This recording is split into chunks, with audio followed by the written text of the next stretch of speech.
bum, bum. The music is there. It is awesome. Yes, it is.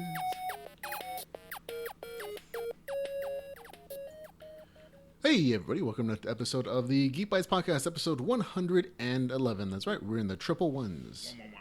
I'm Ramon Mejia. I'm Edgardo Acosta. And every single podcast, we bring you the round of the week's best Geek and Tech news. We'll discuss that news and, of course, anything else we're interested in this week.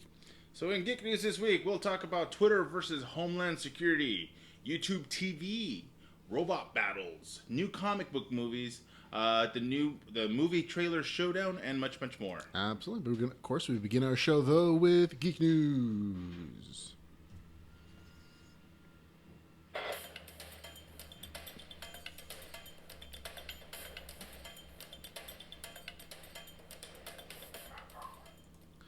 And, of course, our first story in Geek News is going to be an official battle between Twitter and Homeland Security, in which Twitter won. Twitter filed a lawsuit in the U.S. District Court of Northern District of California against the Department of Homeland Security. Apparently, this is an ongoing story, in that Homeland Security had requested user information for a alt-USCIS, which is the alternate version of an official government Twitter handle. Because that alt version has been criticizing United States immigration policy, and Homeland Security is asking who's actually running this because we want to have a chat with them. Yeah, but Twitter said no, and they sued the United States for basically infringing on their customers' freedom of expression rights. What is the most interesting part of this is that as soon as Twitter filed the lawsuit, the Department of Homeland Security actually dropped their request a couple days later. So, Twitter actually won in a battle against the government. Hey, for the people. Yeah. Well, I like it. I like it went down that way, honestly, because it's one very few times when the government, oh my God, they can literally seize and possess almost anything you want. They could pretty much could have shut down Twitter if they wanted to. Yeah. But they, I guess it's all about the almighty dollar. Twitter had really good lawyers. Well, it's also on the fact that I think in court that Homeland Security would have lost anyways. I mean, even though they have some very broad sweeping powers, just getting information without any real reason. Yeah.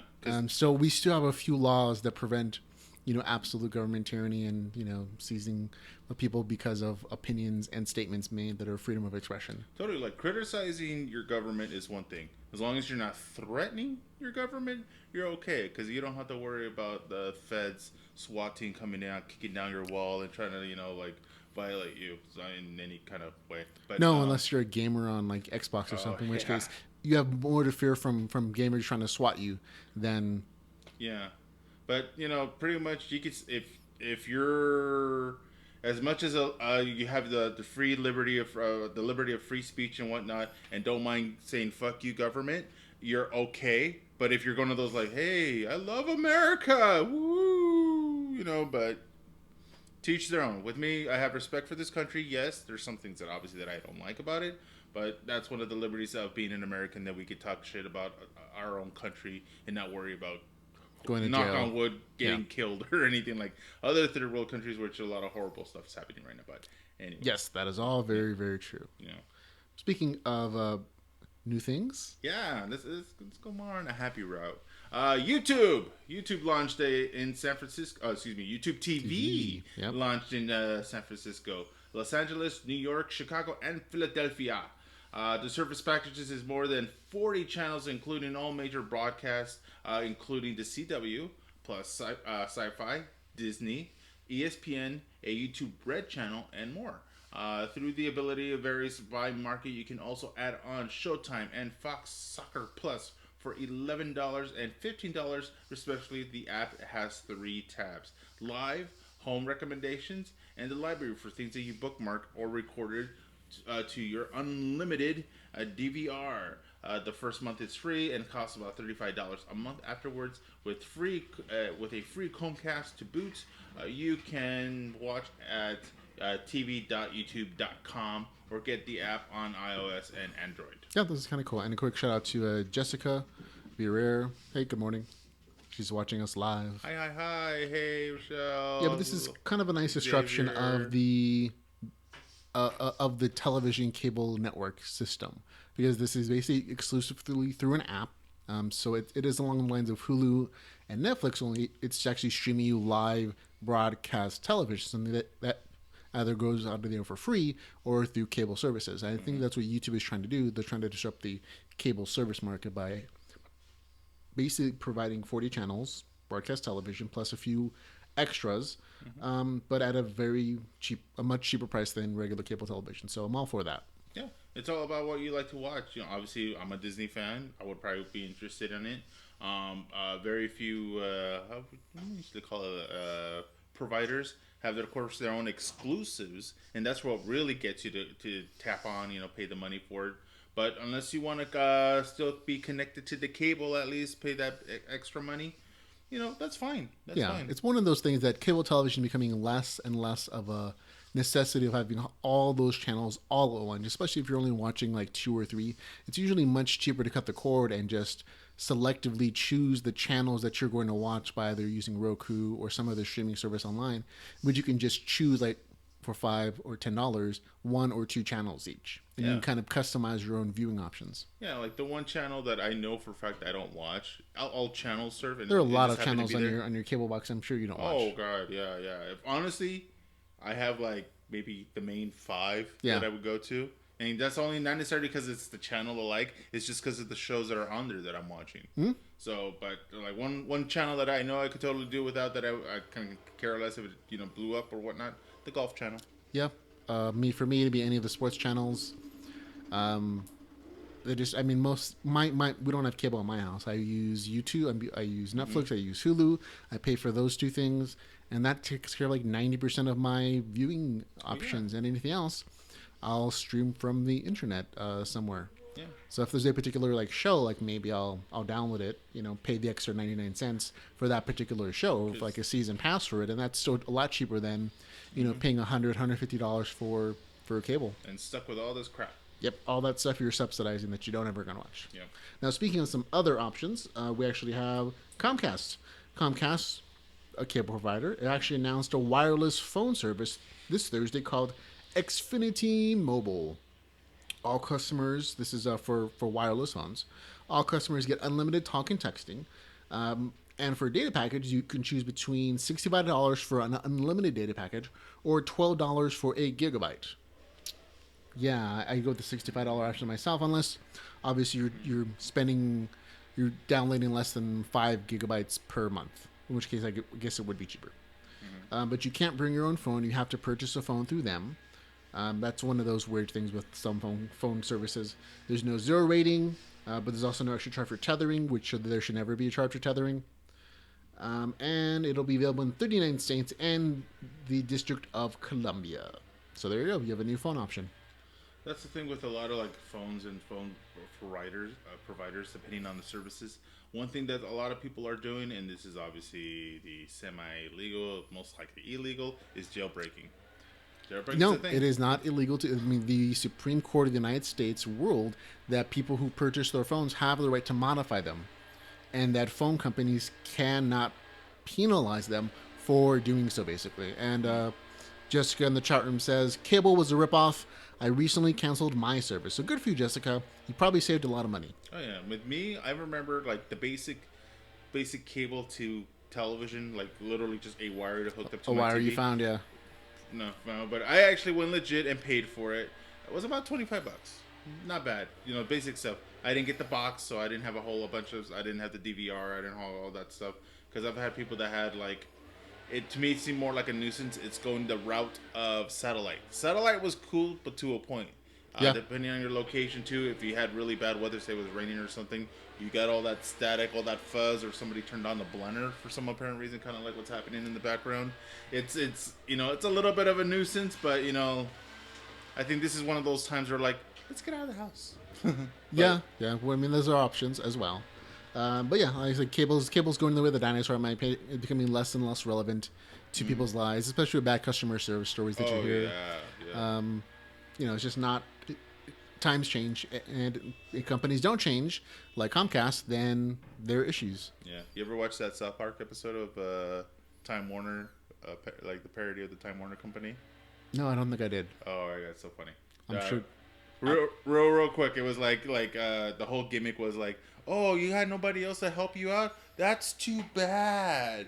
Oh, that sucks. And this was literally in the episode. The characters were like rubbing their nipples and not. Even when that extra row, when they put down the little flaps, expose their nipples, and like, oh.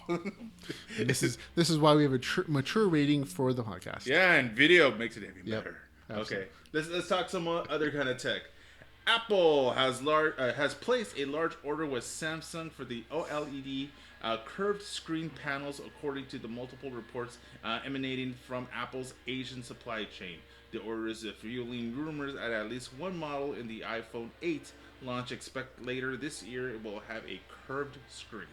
Do you like the curved screens? I like more real estate on my phone. Like feeling like my entire phone is a screen is kind of cool. I've seen it. It's not worth the extra money to me. Like if it became cheaper, like the price of a regular phone, and it was just a feature, but it didn't cost me the extra, I would probably go for it.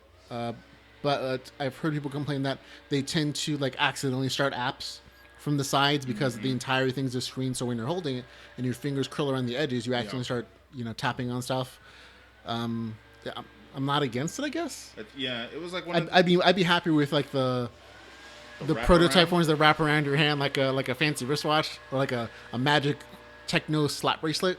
Those I'd be more interested in getting. Yeah, because I remember like the first version that I saw, or you probably saw too, was I think it was Samsung. It was one edge was curved, so supposedly when you had it face down, you could actually see the light, so you could kind of tell like what app or whatever was running. So if you got a message, it would do that. And it's like, I don't know. To me, it's less functionality, more of a style, more of a going to go for the very futuristic sci-fi kind of look. The curved screens are definitely a thing that's trendy right now, whether it's a television or your phone. Even though the sales for the curved televisions aren't really good, they're still going to produce them for the next year or so because they've already invested in the technology to make that slight curvy bend thing going on. Yeah, the curve, unless there's some awesome advance in technology with it, it's no big. I don't care. This is like a first world problem, but I like my front facing phone that I don't have to worry about when I'm like, sometimes I don't want to say the buttons are on the side are a nuisance, but sometimes I don't know if this has ever happened to you. Like you accidentally grip it or squeeze something on the side and wind up either turning your phone off by accident or raising or lowering the volume by mistake or something like that. And Jessica in the chart asks, is someone vacuuming? Yes, that's our maid. She's vacuuming right now. Only time of the year that we could have her. We have her for like one day a year, and this just happens to be the day, unfortunately. It's what do you call it? We're not outsourcing. It's within our own peoples that we're hired, or not I hired, but that hired still. But we're reinvesting in our own stock, communities, in our own communities, if you will. Even though I prefer to see a blonde, blue-eyed white boy, doing all the lawnmower work for me. Yeah. That's just me. Yeah, no. That's just me. So don't be like, oh, I can't believe he said that. Well, yeah, that's just me. But back to phones real quick. Anything that you like to see involved in the phone? Because yes, the slap bracelet I like. You've probably seen that one where it's like literally a bracelet that projects onto your forearm. I like that concept too. That's okay. I like the fact I like the phones that do multiple things. Like it's already my entertainment system. It's already my gaming system. It's already my video recording system. I used to record the podcast all the time. So it already does so much for me. I do like the fact that the particular phones that you and I have, or at least I have now, doubles as a virtual reality entertainment system when you pair it with like the Gear VR. So I like that aspect of it, and that it can do more things. I would like for that advancement to go ahead even more, become augmented reality. Maybe my phone become like my pair of glasses, like Google glasses, and then it becomes more of it's always there for you and enhances your everyday experience. Instead of having to be something I pull out of my pocket every day or to answer a question or to look something up, it's just always, in front of me. My thing, and it's totally not for myself, but I feel it's more for the accident prone because I've seen them so many times and people still use them, is the cracked screens. I've seen it's almost been that like Bill Hader commercial where he still uses his phone with a cracked screen, but he has all these band-aids on his fingers because he has to like just like it. Yeah, and usually you can repair that unless you try to go to a third party and you have an Apple device. Yeah. Because according to our next story, nice segue. Yeah. Australia is actually suing Apple. They're making a federal lawsuit in Australia against Apple on behalf of consumers who say that Apple has declined to repair their iPhones after getting a specific Error 53 notice. A notice that says that Apple has actually bricked their phones. And this is usually because these customers took their phones to third party repair companies and they fixed them. But because it wasn't an official Apple repair and they found out about it, or they discovered it through hardware notifications, Apple has on several occasions been caught bricking phones, saying that basically stopping them from working because Boo. yeah, exactly. Hardcore boo. Yep. Yep. And so Australia is actually suing Apple about it. I'm like, oh, that's great. That's a good choice because no company should be able to like destroy your phone or not even void your warranty because you chose not to use their services to repair it. They're overpriced services. Totally, because the main thing with Apple phone, you're selling the product. The services and all that stuff is the extra. Once you sell the phone, it's the phone. You could do whatever the hell you want to that phone. If your services are lacking, then that's all you for at least being a service provider. But if I wanted to mod your phone, I could care less what you say. Yeah, no, it should be our property, and that's always going to be the debate between a tech company and the consumer. They're more and more trying to say that, oh, you're not purchasing an item, you're licensing it. You don't really own it. You're just licensing the use of that product. We really own it still. Yeah. And so then they can kind of do whatever they want to, whether it's going to be digital music to download or digital book. You see this more with digital products. But even with things like, your phone, just because they include in like a terms of service, when you purchase it doesn't mean that's actually the way it should be or the way it actually is. Totally agree. They're basically banking on you not wanting to fight it in court and just following what they tell you to do, and that shouldn't be the case. If you're paying good hard money for this thing, you should be able to do what you want with it. Oh yeah, totally. My thing is that's always been that issue. And Jessica says from her chat room, first world problems. Yes, it is. Yep. That other stuff. But yeah, I'm totally about modifying my own system because it's like, let's see, what's another prime example of something that's like your computer. Yeah. Obviously, you have your computer. You can do whatever you can. You can turn it into a gaming computer. You can turn it into a work computer. You can do what you want.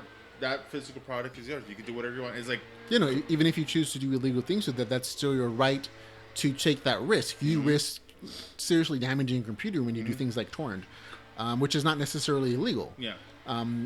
Depending on the content that you're downloading, of course. But there are going to be consequences to your system depending on what you're doing with it. But you still have the right to make those changes. Or like another quick example, like car junkies. The guys that like to mod their cars, that like to put all this extra stuff under the engine, trick it out, make it all awesome, take off and whatever, and, add on a little, I'm not a car junkie. So I'm just like, Well, even a better example of than just the car thing is there are, for tractors, the tractor manufacturers, the things that farmers use to grow their food, have actually said that farmers aren't purchasing their tractors, and therefore they don't legally have the right to modify their computer systems that are in the tractors. What? Yeah, and it's like farmers have to literally hack their systems. A farmer hack. Their tractors, so they update software, get new mods to run their machines better. It's a real legal battle. And Marcos Bravo says hello from the chat room. Yo. Hey, Marcos. But dude, you think about evolving and wanting to better things, but government service providers are limiting you. That's bullshit. It's a big. It's always going to be a contest between how much money that a company can make versus the rights of the consumer. And right now, it's kind of leaning more towards the companies because they have the money to put pressure on governments to give them those legal rights, whether it's going to be copyright stuff or licensing for products. It's the people with the money tend to have more power, but we also have a legal system that allows individuals or larger groups of people to fight them. In the case of Australia itself, going up against Apple within their court system to say, no, this is not right, and we're going to make sure that it's going to be legally objectionable. All right, well, back to more craziness going on in other countries with service providers. A court in Italy ruled Uber was engaged in unfair competition with taxis and said Uber may not use its Black Lux, SUV, X, XL, Select, and Van phone applications in the country.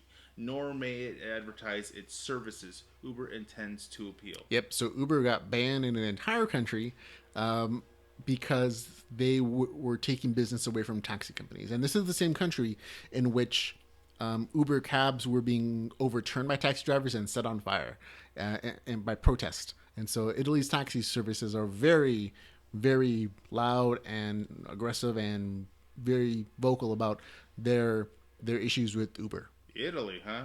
It's almost like a mob mentality. Yes, those Italians, those Italianos. Mob. Yeah, I'm totally stereotyping. But that sucks, man. It's always about like there's always these people that are obviously offering a great service. They could totally help out people, but it's all about the money. Yep, that's what it comes down to. But I mean, from the taxi's point of view, they've had an established stranglehold on transportation for a very long time. So it's understandable that they don't want to give up. Plus, taxi services and taxi individual owners pay a great deal of money for those taxi medallions, like $10, $15, $20,000, to be able to have the right, according to the rules, to run taxis or to run their cab. And so I understand that they don't want to lose that investment, but instead of like punishing people who are just kind of renting out their cars, why not change the rules so that those medallions don't cost as much? I mean, that become a better service. Yeah. How come you can't be competitive instead of trying to just drive the other people away because they're, competing with you. Oh yeah, South Park also covered that one episode. South Park does so much amazing work and hits real world issues and like that, but they always put the comedic flair to it. Yes, they do. But I can't stand that. It's like what's going to be next? Like what's something that we all do? Obviously, we all use phones. Obviously, there's different service providers. I wonder if there's going to be this underdog company that's going to, rise out of nowhere and give a bunch of ridiculous free services for people. And then Apple's all like, oh, no, fuck that. You know what? No, you don't exist. We're going to crush you, whatever kind of thing. And just I'm sure that's happened several times already. We just don't notice it. Yeah, because they crush them pretty. Yeah, no, competition. I mean, that's how it goes. Yeah. Okay, moving on to some other interesting tech-related entertainment news. The giant robot duel that has been a headline for the last couple of years from a couple companies. A giant mech battle between an American company and a Japanese company. It's going to be Megabots versus Sudobashi. They're literally giant mechs. We'll show you a picture from the live stream in a minute. But it's two giant Megabots, and this has been touted for the last couple of years. It originally announced in 2015, but it was delayed into 2017. And there's finally a date when the giant mech battle is going to happen. It'll happen on August of 2017. So, yay. I'm happy to see that this is finally going to happen. This shit is going down, guys. Yep. Yeah, they're pro-Japan or pro-USA. I wonder if they're going to make it very patriotic. Like, they're going to do like they did, yeah. Yeah, I'm talking like the Iron Man, the Iron Patriot. They're going to put the red, white, and blue, color scheme on it. Japan going to be all about the white and the red circle and all that. Yeah, the American one is on the right if you're looking at the picture. Bigger and bulkier, version, which is usually what Americans are. And, the Asians are more sleeker, more, futuristic kind of looking. I just want to see it go down. I just don't want it to go down horribly where, like, the American one, it's, like, diesel-powered. It takes one step. It's out of energy. Then it tips over and just falls and dies. No. They showed the people at Megabot actually showed a promotional video. We have the link in the show notes if you guys want to watch it. But their bot is definitely American flag themed. As far as, not in this picture, but in, like, the actual new video for it. Because that picture is about 2 years old. I just realized that Semi-Hawk are climbing into the Japanese. Oh, yeah. As the pilot. Girl. Yeah. It could be some guy. I mean, you're right. That is a lady boy. That is a presumption. Yeah. But anyways, I want to see it go down. They don't look very Transformer-ish, but very adapted to, I guess, whatever. I doubt this is going to be like a real bot fight, but it's kind of cool even to see like anime come to life. Oh yeah, totally. Yeah. I love that.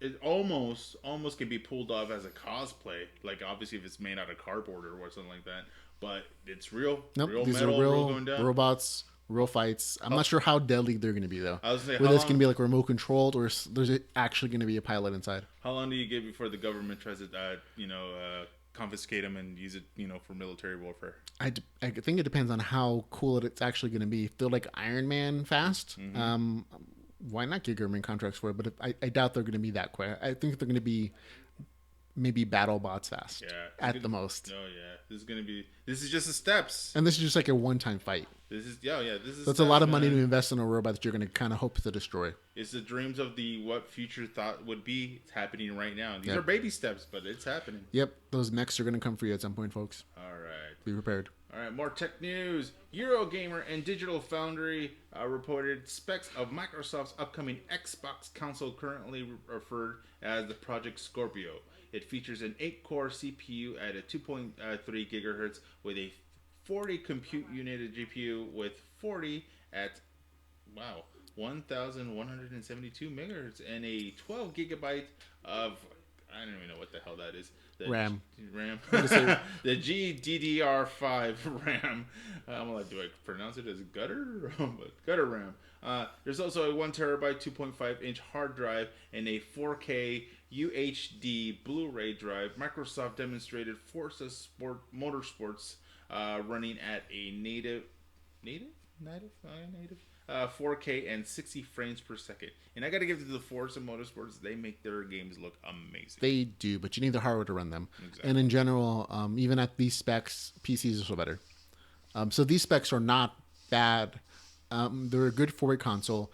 They're not as good as a PC can go, though. I mean, the latest generation of an NVIDIA Titan X graphics cards blow these out of the water. I mean, big time. And just the next generation that's coming up for PC game cards is even more impressive. So these specs for a console are really good, but compared to the PC, they're never going to make up the difference. But on this side, they're also consoles are generally cheaper than the gaming computers, which can be several $1,000s if you invest in all the bells and whistles. Yeah, this would totally be awesome and insane years ago. But now this is still pretty decent. I mean, this is better than the PS4. It's better than the current Xbox One. So it is an improvement over what was. Again, but it's still not an improvement over what is PC wise. PC is always going to roll as far as the pretty fast graphics. Oh, yeah. It's always going to be the prettiest, which is why virtual reality looks so much better on PCs than it does on any of the consoles. Even though it exists for the PS4 right now, the PC versions is just so much prettier and more robust and can track you in a room. But on the console, it's ubiquitous. There are millions more people who have a console than they do a PC that can run the virtual reality system. So there you go. I'm hoping they don't do like they did with some couple systems. Like they're going to have a Project Scorpio game exclusive that you cannot play on your Xbox One. So I'm sure they will, because they try to get people to buy the console. So it becomes like, just like Zelda's only playable on the Wii or the Nintendo Switch as it is now. True. It becomes their hallmark thing that you want to buy this for this awesome game, hopefully. Unless they're going to just do the same concept what they've done to sell the system itself. What do you think? What system do you think is going to be exclusive to it as an entry point for the Scorpio? Halo, yes. I was thinking Halo or Gears of War. Those are the two franchises. The Xbox is its own thing. That's I'd say kind of what it's only got going for it. No, right there are plenty of other games, just not as exclusives. Yeah, unless they do like a Project Scorpio, Crash Bandicoot. That was PlayStation. That was Sony, yes, yeah, and they're bringing that back actually. Yeah. But, they're doing a remake of those original titles and distributing it on the digital platform for PlayStation. I just want, with me, it's all about gaming. As long as there's enough titles out there, I can almost care less about the console itself. Yeah, the games are really the sticking point. Like, as far as like consoles go, they're all pretty similar at this point. Even the Nintendo Switch is not as bad as you think it would be graphic-wise. It's still competitive, even though the specs are a lot less. Totally. So there you go. But again, pretty PCs. Sorry, PC is the master gaming race. Oh, totally. Okay, moving on to our next story, which is gaming related as well. Persona 5, which is a game that just came out this week, I've been playing it. I've been having a blast. I'm only into the first month still of a very long game where lots of things can happen. But this is a fun story. It's an interesting story anyways. The makers of Persona, at least the developers in the US, Atlas, have actually been threatening content providers or streamers of the game. Because there are several platforms in which people who play the game can stream them live, whether it's going to be Twitch or YouTube gaming or whatever it is. But people can watch them play the video game as they're playing it live, and they can comment, give donations, whatever. So there are some people in the world who make a living doing this kind of stuff. People watch them, and they're given money Yeah. as donations. Yeah. And so it's their thing to play games and get donations. But the makers of the game, Persona 5, have actually threatened to sue them if they stream too far in the game. Because they're going to spoil the game for people who haven't seen it, and that's an issue for them because this is a single one run through campaign. Nothing changes through multiple plays. I mean, you can change some of your stats, but the storyline doesn't change. And so the makers of the game have actually started threatening streamers with lawsuits or loss of their gaming rights or their gaming handles and like their gaming profiles For spoilers. for essentially spoiling the game for viewers. Yeah, it's a thing. And so I just thought it was an interesting story that a gaming company would do that in this day and age instead of just thanking them, the streamers, for the free publicity. Especially, I mean, there are some people who stream video games who have literally millions of people watching them on a daily basis, and if you can use them to get free promotion for your game, that's only millions of dollars that you can save in advertising for your game.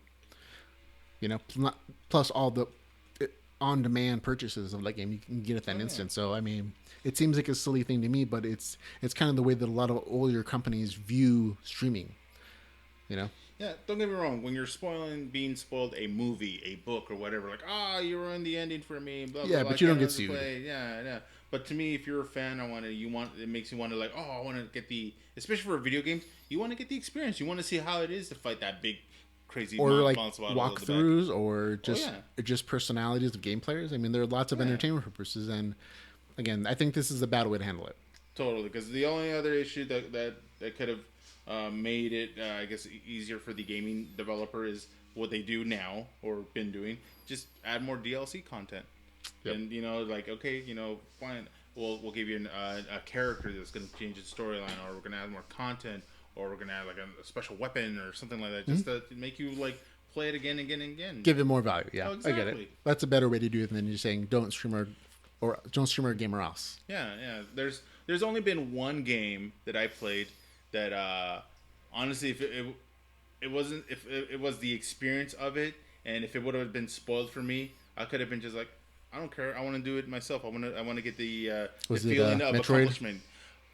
No, mine. I thought maybe it was that scene at the very end where it's revealed that Samus is a girl. Yeah. With me was in spoilers as Red Dead Redemption. Is when I beat the game, you don't even beat it as the main character. You start off, you beat it as the son, and pretty much all you do is find your father's killer. Bang, done, game over. I was the like, end. Real? Like, it was like, the game itself was awesome, the gameplay was awesome, and everything. And the ending just like, bang, done, we're done. Credits. We've closed the storyline exactly. potentially. Yeah. But they're making a sequel. They are. Red Dead Redemption 2 coming soon next year. All right, let's talk some Starbucks. Starbucks news. RBB today reports that an American cherry pie frappuccino goes on sale in Japan for a limited time and only will be available from April 13th to May 16th. Sure, there are already on apple pie as well as a blackberry cobbler frappuccino on the secret menu, but this American cherry pie is coming to the regular one in Japan. Well, it's not apple pie, so because that's supposed to be the gimmick, right? Like as American as apple pie, so it's. Well, there's also that movie American Pie, which is a cherry pie. Yeah, but you're not gonna do. No, this looks very much so. If you look at this picture, there's a special hole just for that. There's a mound. Yeah, there's a mound there for you to cold mound. Enjoy. Yeah. Yeah, but. Well, what do you think? This to me was like, I wasn't sure if this was a WTF moment or Japan, you're a genius. What would you say? WTF or you're a genius? Not crazy innovative, but it's something new. At least from my own personal perspectives, because they have done some things like in the worlds of foods. Now, is this something in the American ones, or is this just in Japan? Do you think? I don't know if I've ever seen this in like the Starbucks on the street. I haven't seen that. Yeah, I haven't seen somebody put a pie mound on top of your frap kind of thing. But you got to give Japan credit for doing some innovative things. I think they were the ones that did chocolate covered fries for a while for McDonald's. Of course, they got their own little. They do some very interesting taste stuff with food. Yeah. And it's not just wasabi Kit Kats. The wasabi Kit Kats. A lot of it's because it's their thing. A lot of seafood flavored fish chips. Yeah, stuff like Seafood that. flavored. Seafood flavored stuff. Yeah, and this we're just talking about the foods. We're not But I even mean, talking about Japan also does some really weird things with vending machines, like used girls' underwear in vending machines. I was gonna say for Yeah. the weird factor. There's a lot of WTF stuff, but this to me, is this a WTF thing or is it a Genius Japan? I say Genius Japan. I'm kind of going with Genius Japan too because it is kind of weird to me, but the more I look at it, the more I kind of want to try it out. So it kind of tells me like, oh, this is potentially genius. It kind of depends on how it tastes though. Because the way it's set up, it's pretty much a reversed. Like if you were to have it on a plate, it's like a reverse pie. Because technically, the pie on an American plate, the pie is on the bottom. You put the ice cream on top. But since it's a drink, the drink's on the bottom and the pie. So you could jab at it if you want, mix it in with your and I'm surprised they just didn't. I'm surprised. Well, it depends on if it's going to be how tasty it is.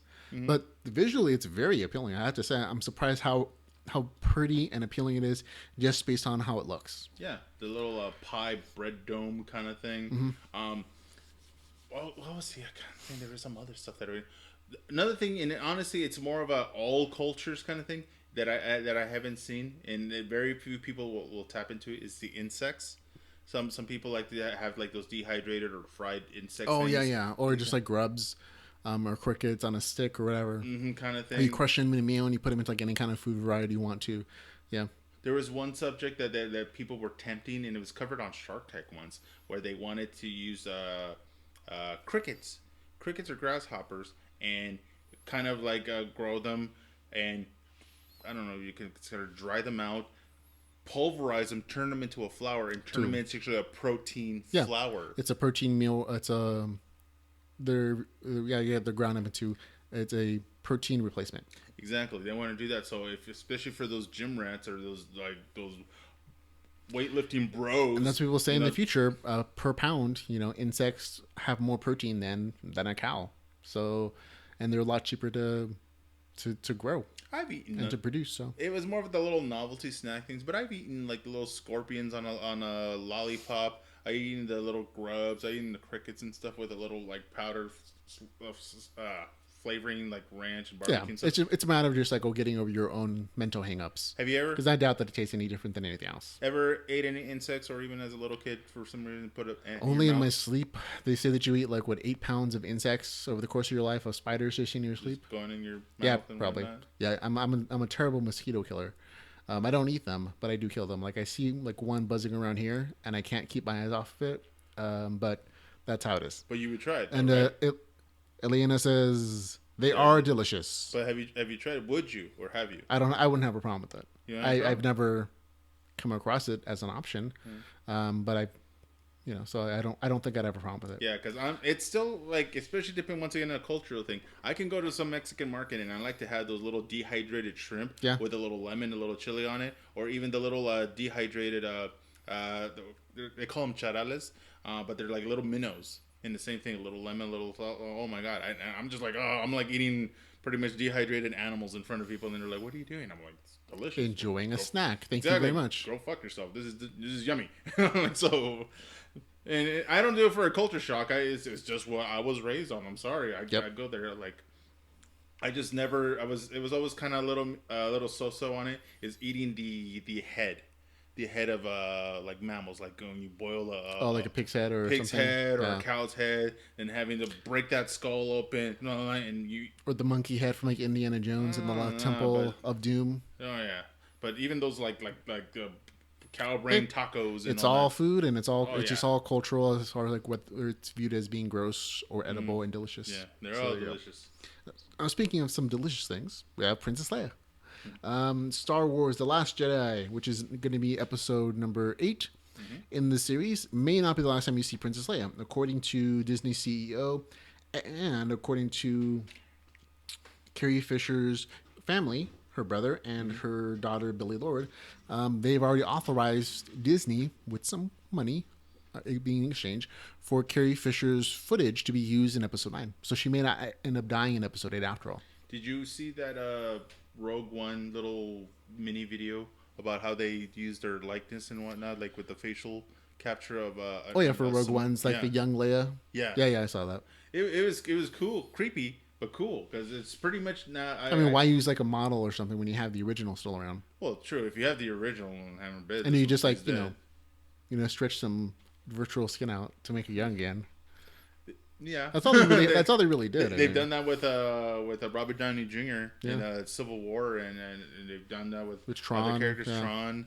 And it's doable, honestly. Nowadays, yeah, they said for the episode number 9, they're not going to do a digital reproduction of her. It's either she's going to be in the film or she isn't. It's one or the other. And in this way, I almost think it's safer to kill her off in episode number 8 and just continue the story in 9 without her. I feel they're going to do like a almost at least semi tribute. They're going to do kind of like the Che Romero poster or the Hope kind of thing, like with Barack Obama. Well, they kind of have that already. With Leia. Yeah, they have that. It's Women of the Rebellion or something. This fight's for you or something. And they use that poster for like the Hillary Clinton campaign as well. But I mean, they already have those posters out there as a tribute of Leia, Princess Leia being a great feminine icon of power and equality within sci-fi. Yeah, I just want to see how it's going down. Everybody's gonna, of course, as soon as she comes on the screen, everybody's gonna be, oh. Yes, episode 8 is gonna make a lot of sympathy money, in addition to regular money. Yeah, but I'm gonna check it out. I don't think anybody's not gonna check it out. Exactly. Okay, now speaking of our stuff. More movie stuff. More stuff, yeah. And for some apparent reason, this year's Transformers may be titled The Last Night, but don't expect it to be the last. As previously reported, Paramount Pictures hired a team of writers to develop more Transformers films for the franchise, which includes the upcoming Bumblebee solo movie. During a Transformers Last Night preview event at London Cineworld IMAX on... How do you pronounce that?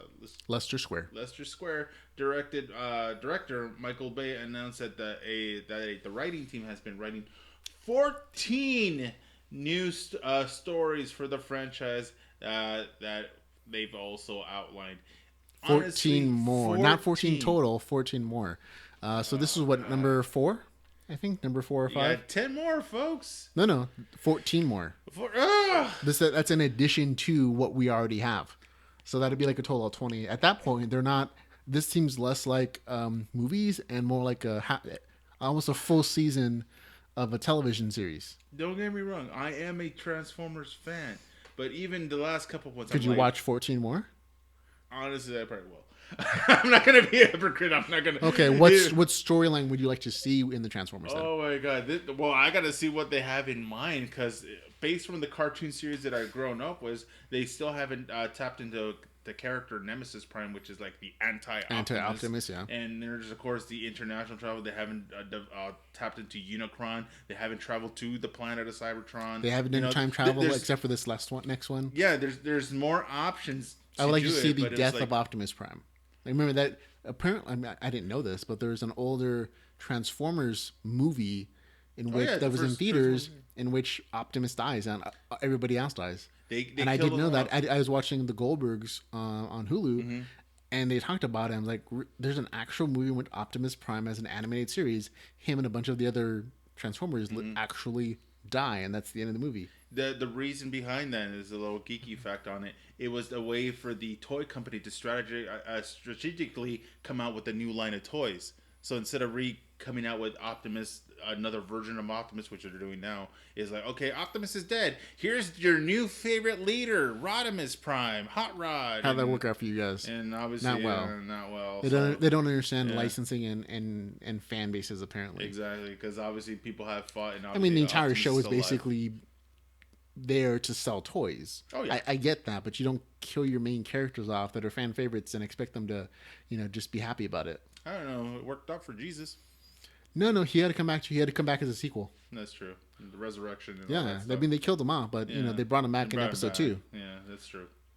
New Testament. Yeah. So you always said bring back your main characters. Exactly. But I will watch them. I will probably be disappointed, but I will still watch them. Just like my X-Men movies is like, here's my fucking money. The only thing is, honestly, unless it does something ridiculously awesome, I just might not watch them in the theater. I might download them / rent them in one way or another, but that's kind of the way I feel about the I'm trying to know what's the name of it. It's the one with Ghost in the Shell. Yeah, the one with Scarlett Johansson. I've heard bad things about it. I've heard good things about it. Visually, it looks very much like the animated movie, as far as like them getting scene for scene shots and getting some of the action stuff done very well. But I've also heard it's very whitewashed. So I'm like, okay, I guess they're good points and bad points, but I'd be happy to see it as a digital download. I don't think I'm gonna watch it in the movies, but I'm enough of a fan that I'll give some money to it, just not theater money. Exactly. Okay, on to our next stuff about some more fandom. We have Doctor Who. We all know that Doctor Who has had multiple doctors, even some doctors, multiples at the same time. There was recently, a couple years ago, a big event about the day the doctors, about their 50th anniversary, which you had like 3 of the doctors there at the same time. And it was a great episode, one of my favorites in the series.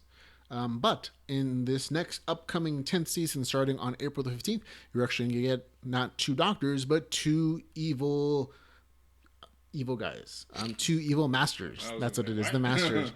So you're not going to have 1 master, but you're going to have 2 there at the same time. And this is one of those things you get with the time travel show. You can have people from multiple series come back and meet each other. All right, explain to me, obviously, because I'm not that big of a Doctor Who fan. What's a master? He is the anti-doctor. So remember, Doctor Who is a Time Lord. Mm-hmm. He's an alien basically who travels through space and time. He's supposed to be the last of his race. Only there's one more floating around, and it's the Master. The race, but only evil. He's the Time Lord, but he's the evil Time Lord. And so as Doctor Who tries to help everybody, the Master tries to control everybody in the universe, and has these evil plots, and it's just evil. He's the evil Doctor. Does the Master have his own sonic screwdriver and own phone booth thing? No, too? he's more than happy to kill people. He time travels. It depends on the series, but sometimes he has his own TARDIS. Other times he just has different devices to hop on to the time stream. But no sonic screwdriver? No, he has guns. Whoa. Or he uses mine as a weapon. But the Doctor doesn't kill people. That's why it's a sonic screwdriver. The Master is very willing to kill people, so he'll use whatever weapon he wants. He probably actually uses a real. And in this case, currently in the last couple seasons, the Master regenerated as a woman, just like Doctor Who has different faces. They replace actors, continue the series on. The Master's been the same way, in that new actors will come on and take the role. And in the last couple of seasons, it's been a woman. But they're also going to bring one of the previous Masters from like 3 or 4 seasons before that, bring him back, and they're going to be 2 of them. So it's going to be an interesting season.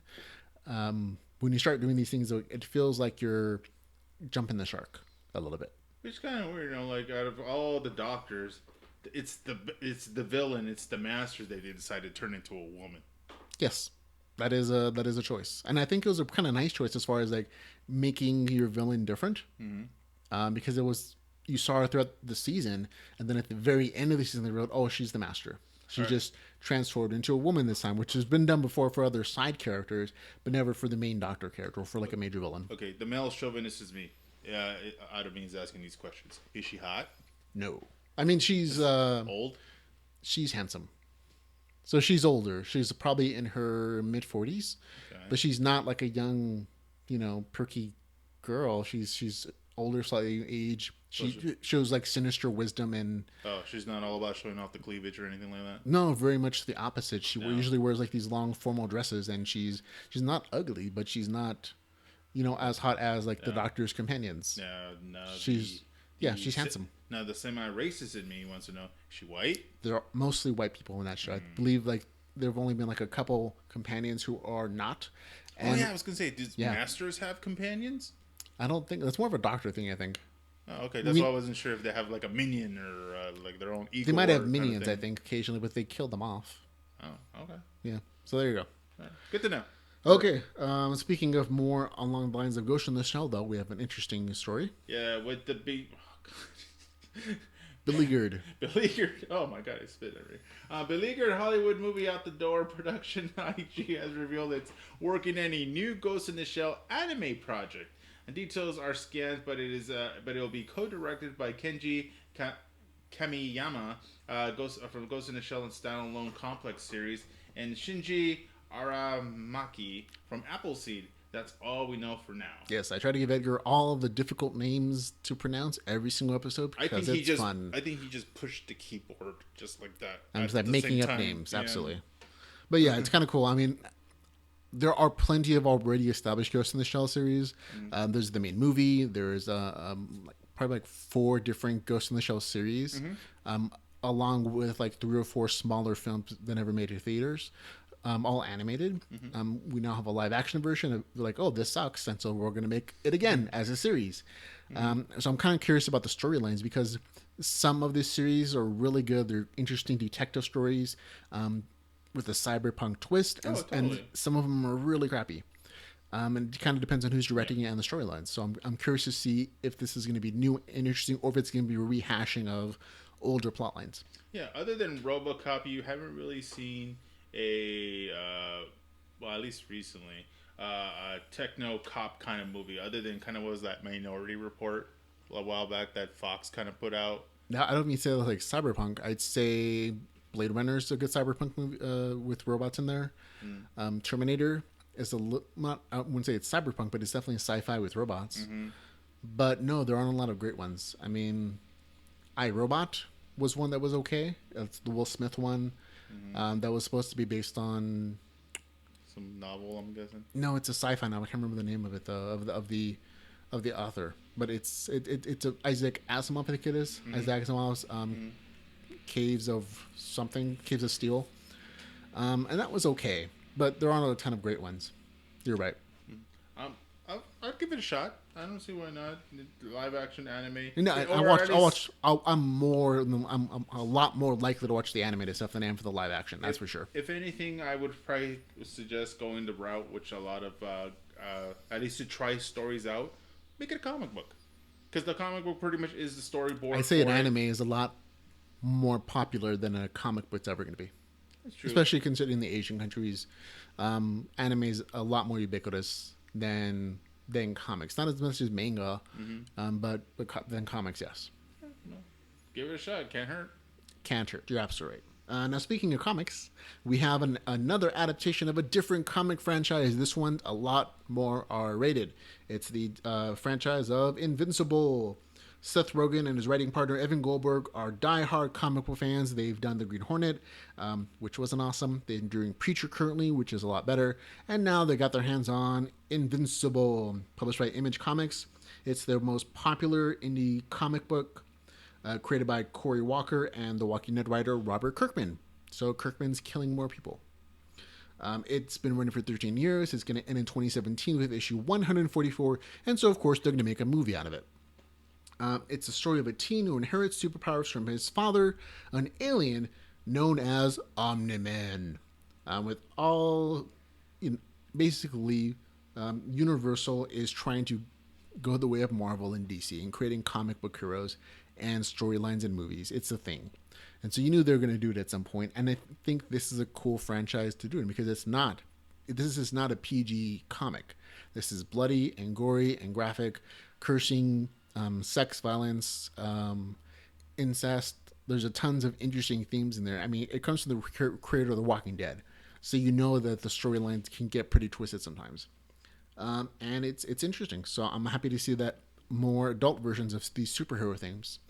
Yeah, don't get me wrong. It's interesting, especially you see the little comic book cover that they have. He looks like a generic superhero, semi-flashy costume and whatnot. Yes, he even has like almost like the Image logo as his design, but his name is Invincible, so it looks like an eye. Yeah. This is basically a theme of Superman, where an invisible superhero has a kid, and this is the story. What if Superman had a kid, and only Superman was a bastard? Like, he was a jerk. He abused his powers, and that's kind of what this is. The adolescent asshole. Yeah, much. Well, I mean, even in the case of like if Superman was a jerk and abusive and abused his powers, and he had sex with all kinds of women. And one of them was a superhero who inherited some of his powers. What would that be like? And that's what the storyline is in part. Yeah, I would check it out just for interested, for the sake of comic books reasons. Yeah, I'm not sure how it's going to work as a movie, but I would definitely watch it as an animated series. Oh yeah. I think it has a better chance of doing the storylines they want to do. But even if it is a movie, I'd be more than happy to, as long as. Would you watch it as a live action movie though, or as an animated movie? I prefer animated, but even Yeah. if they went live action, honestly, especially with the subject matter and the little things that they're gonna get involved with, I feel it's gonna be something that you would see on like HBO, the way they went the routes of like Spawn, Spawn. yeah. Although they're Yeah, redoing Spawn too. yeah, like Lady Death too, something that you would probably see on HBO. So if they do it, put it out there. I'll check it out. We will. But I don't expect it to be on the CW anytime soon. No. Now, speaking of things you might see on the CW, Yeah, Warner Brothers is having Harley team up with Batman and Nightwing in a new animated film titled Batman and Harley Quinn. Yesterday, the studio announced that the Big Bang Theory star Melissa Roach would provide the voice of Harley, while Batman, the animated series voice actor Kevin Conroy, will be brought back to work on the project. Now to give fans a taste of Roach's voice acting chops, JTS Entertainment has released a sneak peek of Batman and Harley Quinn. It's a 9-minute featurette sneak peek on it. Did you watch the video? I did. It's kind of long, and they only give you a few clips of the actual movie, but you do get to hear Harley Quinn from the voice of what's her name, Michelle Roach, Yeah. from The Big Bang Theory. She's the blonde girl, the short blonde one, the one with the high pitched voice. Yeah, she's Bernadette. Bernadette.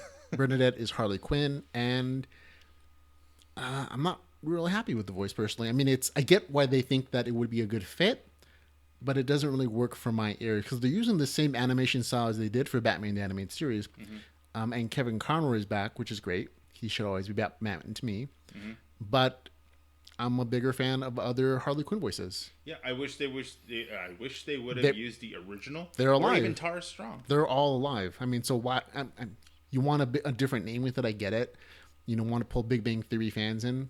But especially if you're just going to be a voice, unless She's the main character in there. It's not like she's a side character. Yeah, well, that hopefully means that if Harley's there, hopefully Mr. Mark Hamill revamps his Joker voice, even if it's a little bit. You can't have Harley without mentioning the Joker one way or another. No, and he's been willing. I think he's up for another project as the Joker. Yeah. I think it's an animated series. I know he did the voice of the Joker in the movie, the Killing Joke. So why not? I mean, he's popular again. I'm sure you might be able to afford him. Yeah, I'm sorry. She's always had like a good voice, but I never heard her do a character voice like that. I've heard her do. I think she does like some kids cartoon currently, and it's long. Well, it's one of the things like she's essentially famous enough that she can do voice acting on the side and do it pretty well. It's like Chris Hardwick does a cartoon for like some animated show, but you don't know because he, it's just a side project for him, and they sort of use his name to pull people in. Yeah, but I think this is one of the cases like she's being tagged. Not that she's a bad voice actress. I've heard it's not horrible, but she's definitely not the voice of Harley Quinn that I imagined in my head. She's close, but she's just different enough that it kind of irritates me.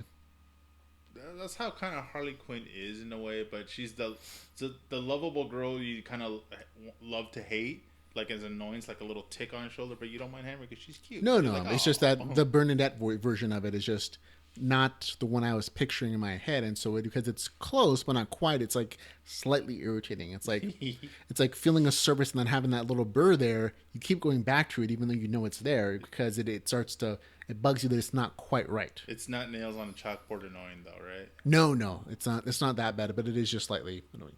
Okay, now some other comic book news. We have Freeform, which is a production company, has given the order for the green light and a full series order for the new Warriors TV series. Again, more comic book stuff, and this time on television.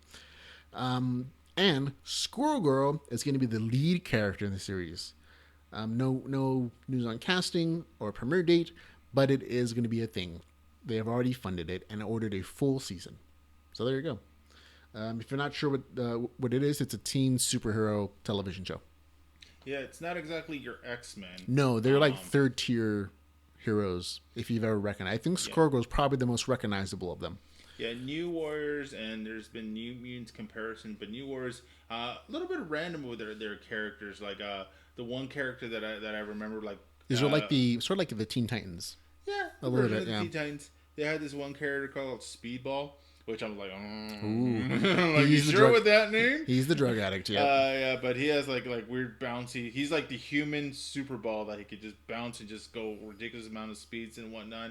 There's a Night Thrasher where he's like a kind of like a black and literally an African American black, like Daredevil ish kind of thing, vigilante. But everybody wants to see Squirrel Girl. Finally, they're gonna get their Squirrel Girl that they always wanted. So I want to check her out because I heard of her and I was like, what the hell is a Squirrel Girl? What's It's her exactly powers? like it. She talks to squirrels, It's what it and she has sounds the like. powers of a squirrel. I like the fact that she became in the comics the babysitter, superhero babysitter for Luke Cage and Jessica Jones when they had their kid.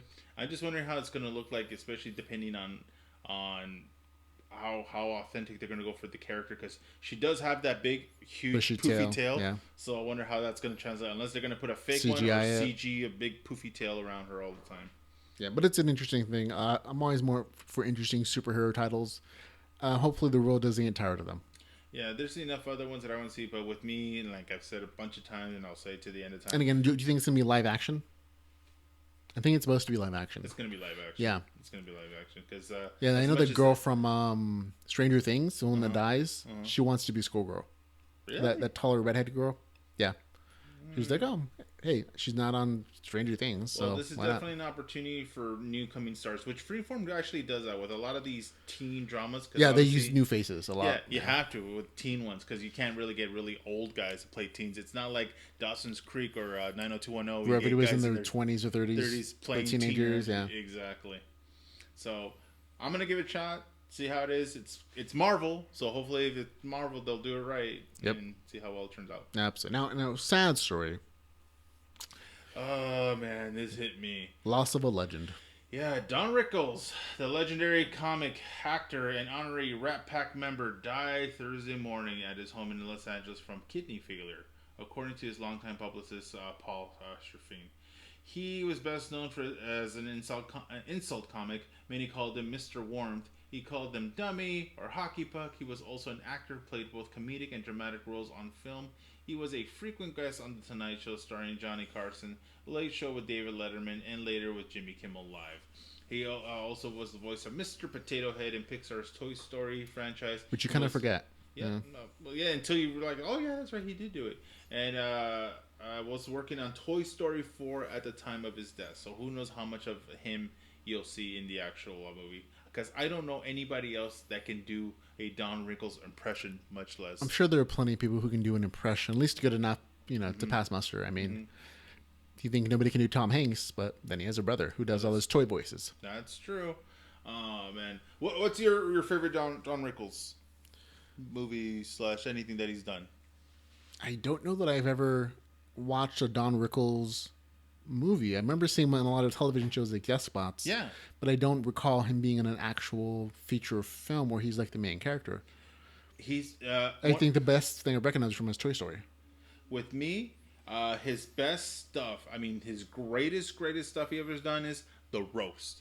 He was he's on for the roast. On the roast. He could talk so much shit about somebody. He's like, what's wrong with you? Is this your wife? Did you lose a bet? And it's like, oh my god, it was just, he would insult you, your wife, your family, your kids, calling you ugly, calling you this and whatnot. No, he definitely, and he would do it with a smile on his face. He perfected that comedy style, without a Exactly. doubt, and that's what he's best known for as far as like his comedic type of jokes. It's sad that the world has lost such a comic genius, but he lived a quite a long time, 90 years old. Yeah, because on film-wise, he lived a very full life. My favorite thing on film-wise is Dirty Work. You ever seen Dirty Work? No. Oh my god, it's a movie? Good. Dirty Work's a movie with one of the Bushi guys, Norm Macdonald. Great movie. He just has a scene as a theater owner, and he hires Norm Macdonald and his friend, and he just talks so smack. Like, what's wrong with you, Tubby? You fat.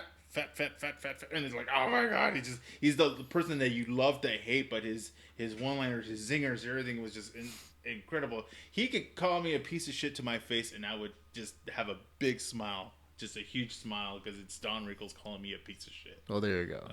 He's so amazing. Okay, well, that's it. So he will be missed. We're going to move on to our movie trailer showdown. We only have 2 titles this week. 2 really good trailers came out, and that's it. So you got 50-50 chance of getting it, guessing which one we're going to like. We have Full Metal Alchemist, and we also have The Mummy. So Which of those two did you like the best this week, man? I love The Mummy for the soundtrack. It's one of my favorite songs. Pain in Black's my favorite song. I didn't even know it was written by Rolling Stones for the longest time. But Full Metal Alchemist just made me want more. Because I'm a fan of the franchise. I'm gonna give it to Full Metal Alchemist. Even though The Mummy is showing so many effects, so many things, it's grabbing people's attention.